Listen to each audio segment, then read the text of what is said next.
Buenas tardes. Sé que han pasado algunas semanas desde que he compartido mis pensamientos y por eso les pido disculpas, pero quiero volver ahorita a compartir con ustedes mis pensamientos de esta semana, de estas últimas semanas, antes de entrar en el Pentecostés, antes de que nos llegue el Espíritu Santo en esta séptima semana de Pascua. Em, esta semana estamos en San Juan, en el capítulo 17. Entonces, primero siempre vamos a compartir la palabra. Escuchan estas palabras. Después de decir estas cosas, Jesús miró al cielo y dijo: Padre, la hora ha llegado. Glorifica a tu Hijo, para que también Él te glorifique a ti. Pues tú has dado a tu Hijo autoridad sobre todo hombre, para dar vida eterna a todos los que le diste. Y la verdad y la vida eterna consiste en que te conozcan a ti, el único Dios verdadero, y a Jesucristo, a quien tú enviaste. Yo te he glorificado aquí en el mundo, pues he terminado lo que me mandaste hacer. Ahora pues, Padre, dame en tu presencia la misma gloria que yo tenía contigo desde antes que existiera el mundo. A los que escogiste el mundo para dármelos, les he hecho saber quién eres. Eran tuyos, y tú me los diste, y han hecho caso de tu palabra. Ahora saben que todo lo que me diste viene de ti, pues les he dado el mensaje que me diste, y ellos lo han aceptado. Se han dado cuenta de que en verdad he venido de ti, y han creído que tú me enviaste.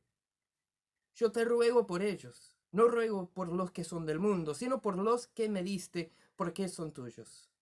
Todo lo que es mío es tuyo, y lo que es tuyo es mío, y mi gloria se hace visible en ellos. Yo no voy a seguir en el mundo, pero ellos sí van a seguir en el mundo, mientras que yo me voy para estar contigo.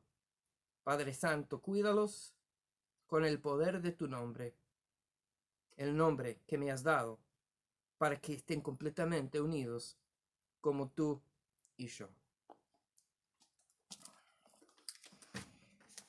Estamos en un viaje con la Pascua detrás de nosotros, con la resurrección detrás de nosotros, pero aún muy significativo en nuestras vidas, como debería ser.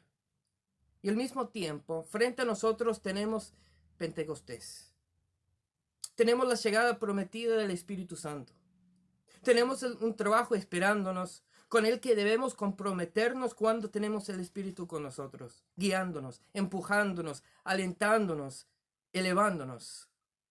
Durante estos días hay mucho detrás de nosotros por lo que estar agradecidos y mucho por delante por lo que estar emocionados.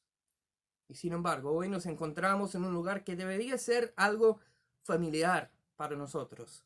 Hoy estamos habitando el área entre lo ya y lo no todavía.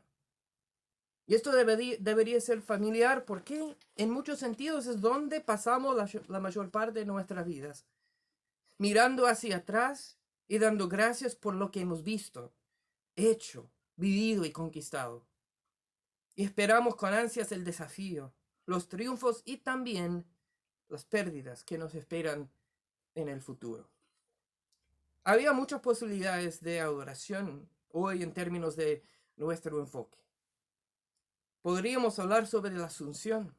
Podríamos hablar sobre las escrituras dadas para este séptimo domingo de Pascua.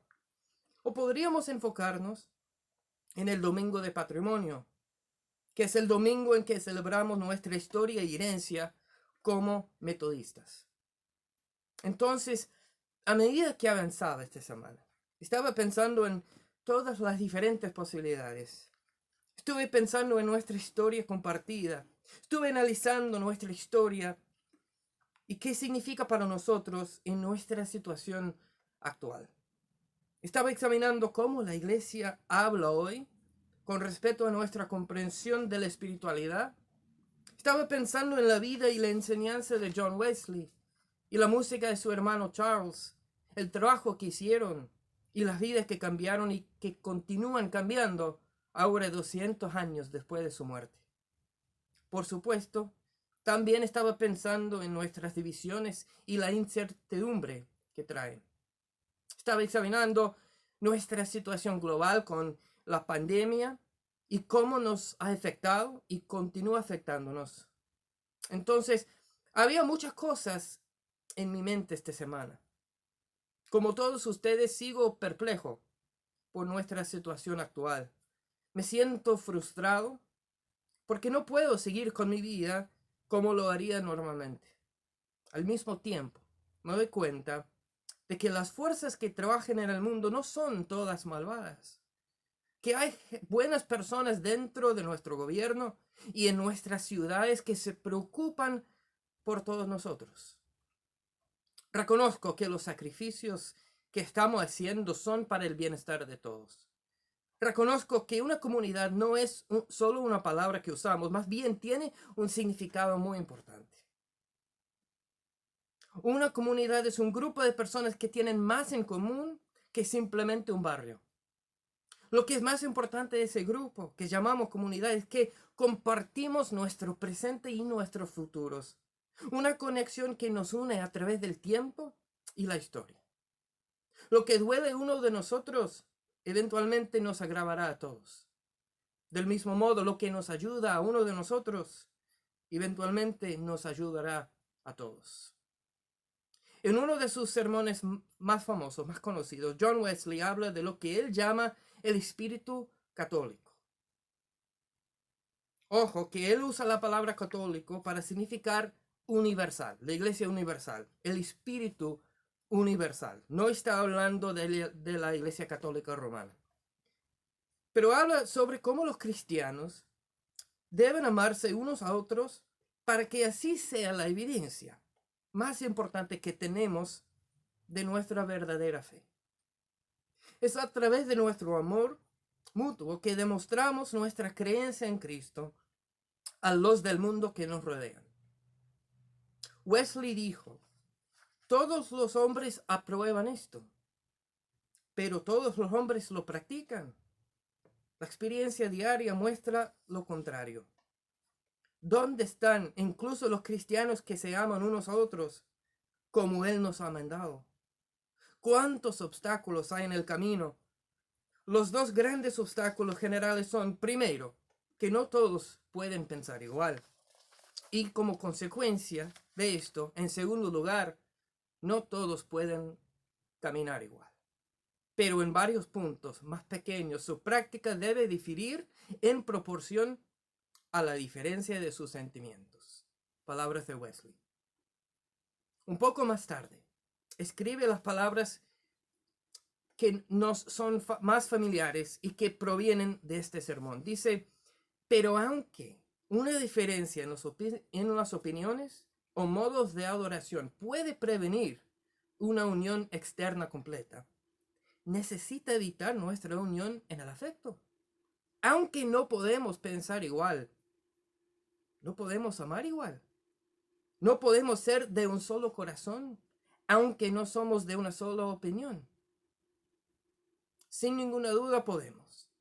Aquí todos los hijos de Dios pueden unirse a pesar de estas pequeñas diferencias. Si permanecen como están, pueden reenviarse unos a otros en amor y en buenas obras.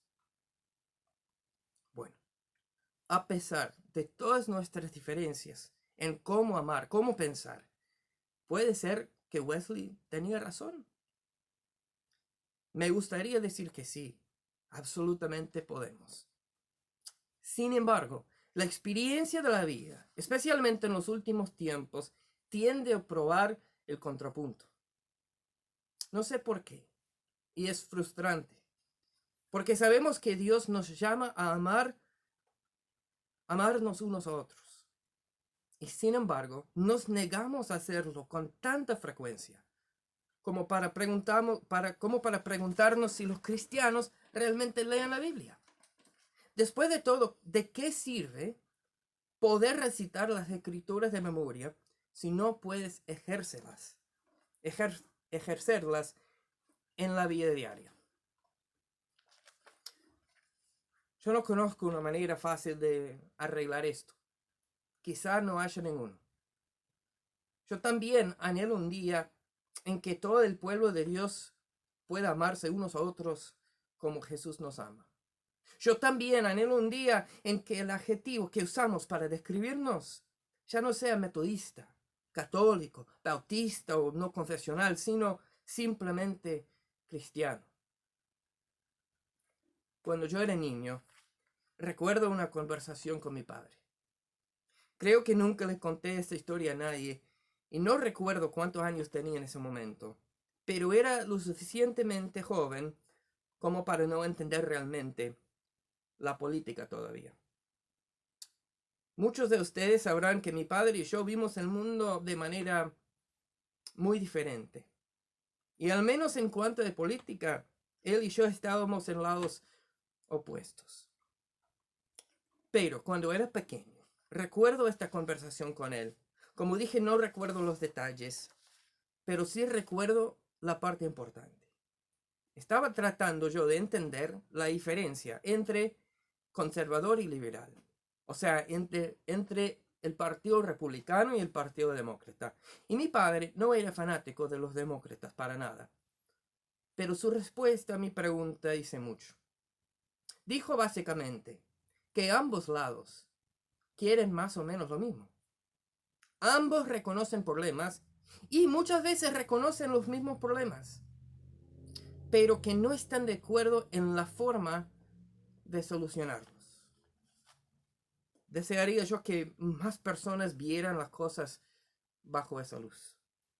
En ningún momento trató de sugerir que un lado era más o menos patriótico que el otro.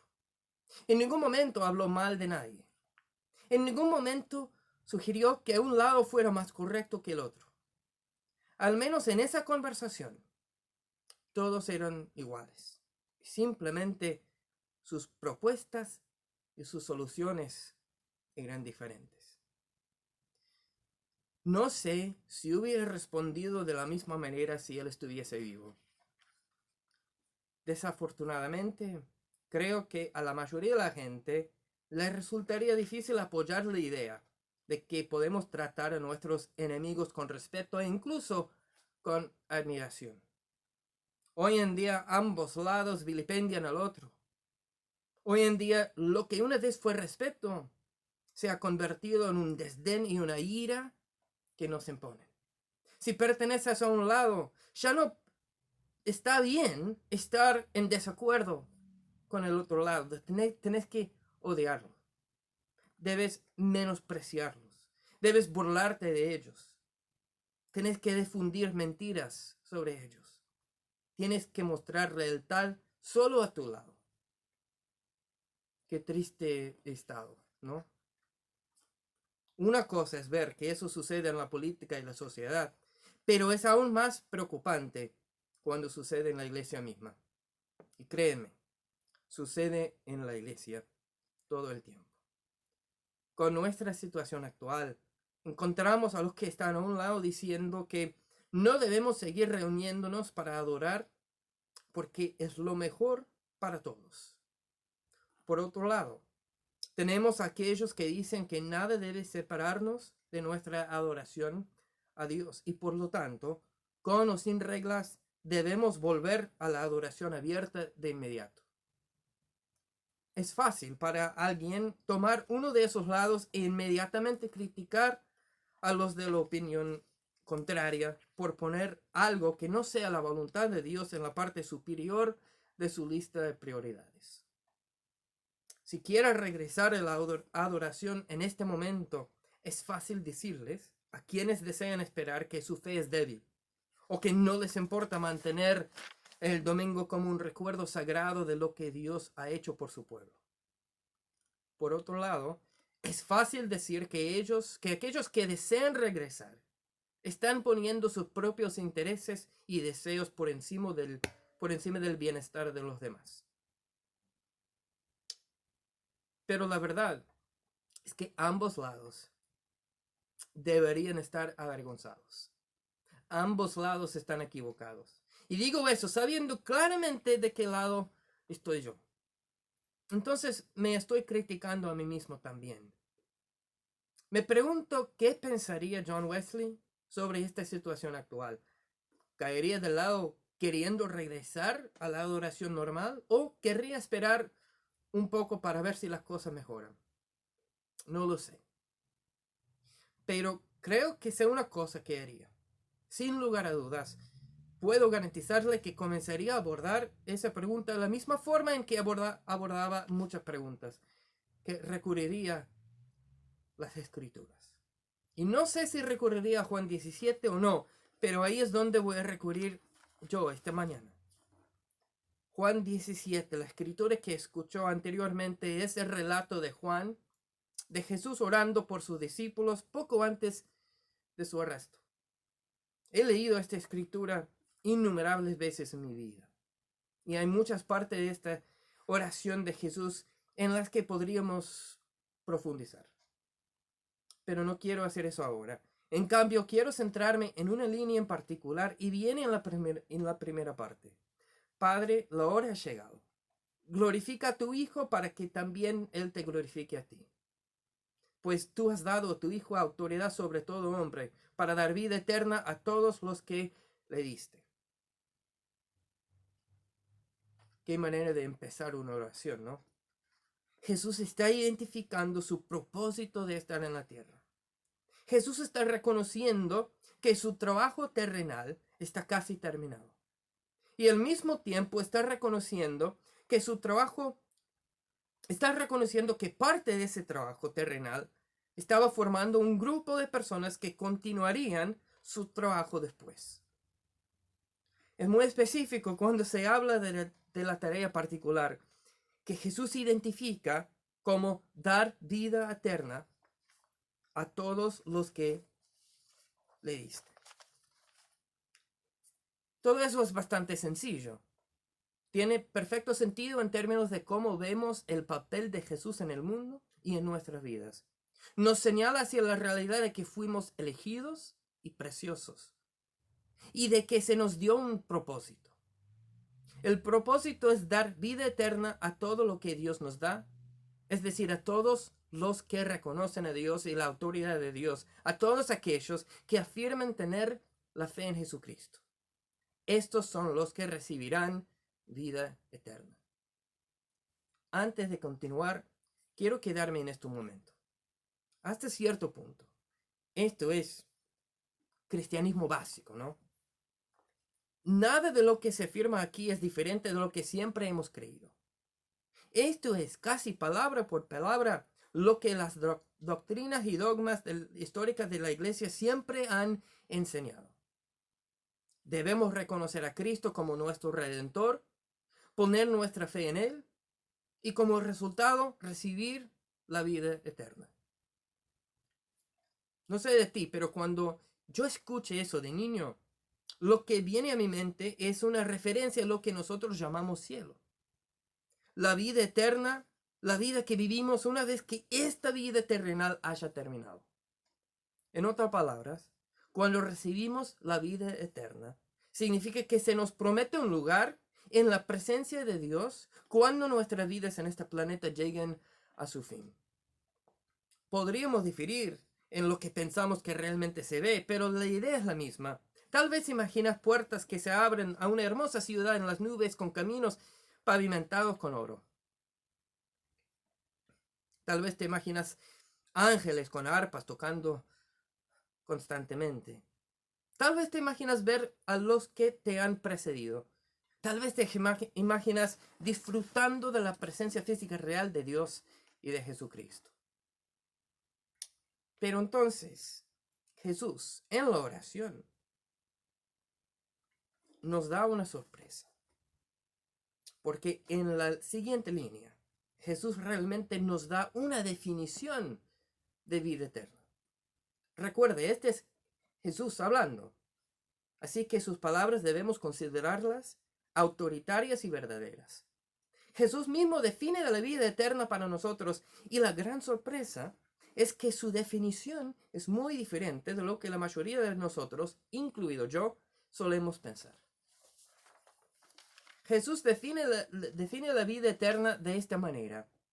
Y la vida eterna consiste en que te conozcan a ti, el único Dios verdadero, y a Jesucristo, a quien tú enviaste.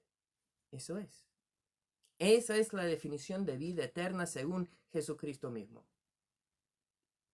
¿Lo ven? No se mencionan calles pavimentadas con oro.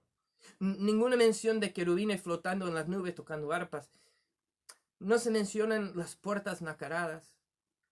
De hecho, Jesús define la vida eterna de una manera que suena como si pudiéramos vivirla ahora.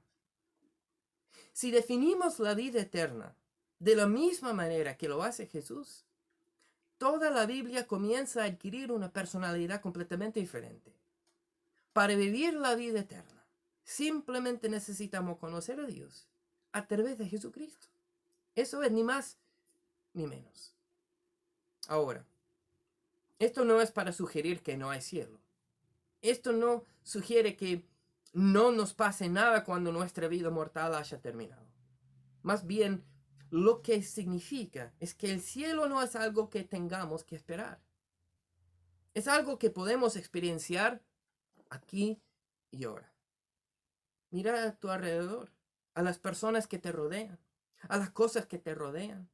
Si crees y tienes fe en Jesucristo, lo que estás viendo en este momento es parte del cielo. Estás ya en el cielo. El problema con esto es que para la mayoría de nosotros, lo que vemos y experienciamos día a día parece estar muy lejos de lo que imaginamos que es el cielo. Pero eso se debe más a la falta de nuestra fe y nuestra creatividad, y no a algún error en el plan de Dios. El cielo ha estado aquí todo el tiempo. Es por eso que Jesús pudo decir lo que dice a continuación: no te pido que lo saques del mundo. Pasamos mucho tiempo en la iglesia tratando de separarnos del mundo. Pasamos demasiado tiempo haciendo eso. Y al menos según esta escritura, nunca se suponía que lo viéramos de esa manera. El cielo está en el mundo y fuera del mundo al mismo tiempo. Durante nuestras vidas terrenales, el cielo no es un lugar al que queremos ir y esperar en el futuro. Más bien es algo que existe aquí, ahora mismo. Y si crees en Jesucristo, entonces se supone que puedes ver el cielo a tu alrededor donde estás. Hay una historia sobre un arzobispo que quiero mencionar brevemente aquí. No voy a entrar en toda la historia ya que es bastante larga y complicado. Pero en 1980, el arzobispo Oscar Romero, arzobispo de El Salvador, fue asesinado durante la misa. Estuve leyendo un artículo sobre él un poco esta semana, y el autor del artículo, un teólogo español muy conocido que se llama John Sobrino, hablaba sobre la espiritualidad de Romero. Mencionó que, al menos para Romero, la espiritualidad nunca se trataba de solo de la oración, sino de la práctica. Romero amaba a su pueblo y amaba a su Dios, pero en ningún momento trató de diferenciar entre esos dos amores. Eran los dos lo mismo. Él sabía que probablemente sería asesinado, había recibido muchas amenazas, y sin embargo continuó su trabajo porque su fe, su espiritualidad no le permitía hacer menos. Podía ver que la vida eterna que anhelaba no era algo lejano en el futuro, sino que se trataba de algo que deberíamos hacer aquí y ahora. Su espiritualidad no se expresó solo a través de la oración, sino a través del trabajo para mejorar la vida de sus congregaciones. Su espiritualidad se hizo realidad al decir la verdad a una estructura de poder que se negó a escuchar. Su espiritualidad se expresó a través del amor que tenía por todos, incluso por aquellos que lo odiaban. Ahora Él está en el cielo, de eso no tengo ninguna duda. pero también puede afirmar sinceramente que él conocía el cielo antes de abandonar esta tierra, porque era real a su alrededor, tal como debería ser para nosotros. Entonces, ¿cómo es que experienciamos este cielo que Jesús nos dice que está aquí? Simple. Vivimos vidas de honestidad y amor aquí y ahora. Dejamos de hablar mal de aquellos con quienes no estamos de acuerdo. Dejamos de hablar y sentir odio. Dejamos de definir a los demás según nuestros estándares y comenzamos a definirnos a nosotros por el mismo amor que Dios nos llama a dar. Tenemos un rico patrimonio del que estar orgullosos. Una gran historia llena de grandes e inspiradoras figuras. También tenemos un gran y prometedor futuro. Pero en el aquí y ahora, en este tiempo, entre el ya y el no todavía, el mandamiento es claro y simple. Amarse el uno al otro. Amar a nuestros enemigos. Amar a nuestro Dios y a los demás. Pues puede que no sea un sentimiento políticamente sabio. Puede que no se venda muy bien en los medios de comunicación. Pero es el legado y la herencia más verdaderos que podemos transmitir a aquellos que vendrán después de nosotros. Ámense unos a otros como Dios los ama a ustedes. Cree en Jesucristo y en el Dios que lo envió. Si puedes hacer eso, entonces la vida eterna no es algo que heredarás algún día. Es algo que está a tu alrededor en este momento. Te mando este amor de Dios, este amor de Jesucristo y este amor que tenemos para nosotros. Amén.